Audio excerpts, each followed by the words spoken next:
of this story. But this development right here across the street was built on a former junkyard. Junkyard. Monroe's junkyard. And there have been reports when Dr. Walsh was director of the health department that there's a cancer cluster in this development. Now, after Dr. Walsh left, I was able to find out more information about what's going on inside.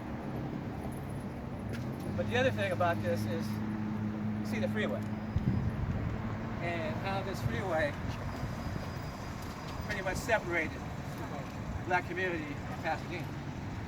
Now, this displacement goes all the way down to California.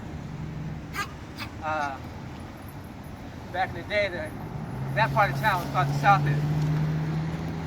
And that's where, so from Fair Oaks in Colorado to the Fair Oaks in California was all African American.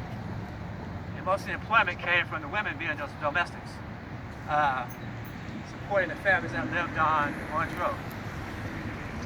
And so just on the south end, the freeway displaced 11,000 households, or 22,000 people. And the churches. Most of the churches now in Pasadena were moved to their current locations because of the freeway.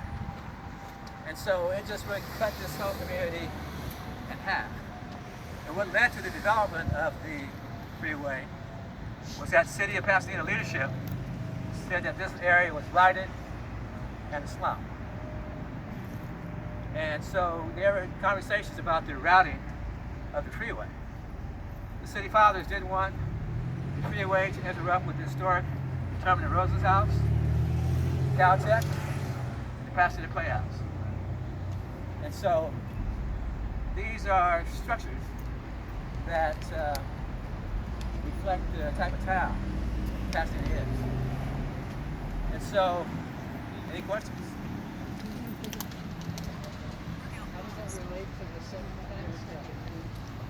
It's all. Can you repeat the question? How does it relate to the 710 stuff? And so, it looks like Caltrans is going to be turning that property over to the city with maybe as early as next year. There's talks about what's going to happen with those homes that are on Pasadena Avenue, and also how houses were impacted going down Fremont. And so this is going to be a real big thing. There are a lot of people that want to see that neighborhood return to the African Americans. And so, you know, we'll just have to see how time plays out and how active that will be to possibly restore some African American history here in Pasadena. So from here, Zenobia. I was just going to say, in that light, Friendship Pasadena Church. It's kind of noisy.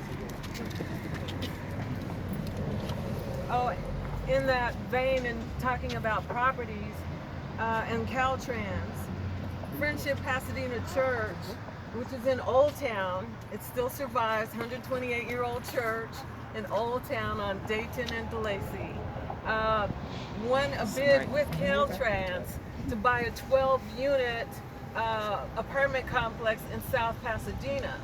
And so there are some not so cool politics going down to kind of prevent that fairly won bid from happening. So 2022 is the year where we are trying to step up. And the reason why we wanted to do that, we formed a nonprofit called the CDC Community Development Corporation as a nonprofit to provide senior housing, affordable housing to veterans, for people who need housing. And so we're in that kind of battle right now. So pray for us. We will pray for you and for Friendship. And, you know, just as a side note, Friendship Baptist Church and another property on Dayton Street are part of the bus tour. So again, you know, fill out your surveys And we can kind of put together our heads with Colin and Complete Streets doing the tour there during Juneteenth. So we're going to cross the street here and walk down Seco Street. It's not much to see there, but all the nothing that you see on this side of the street, these are all part of the backyards of the families that live on Rosemont. Yeah, and so we're going to go down on the left side of the street, and then we're going to actually go left around the corner. We're going to take a little shortcut back through the park.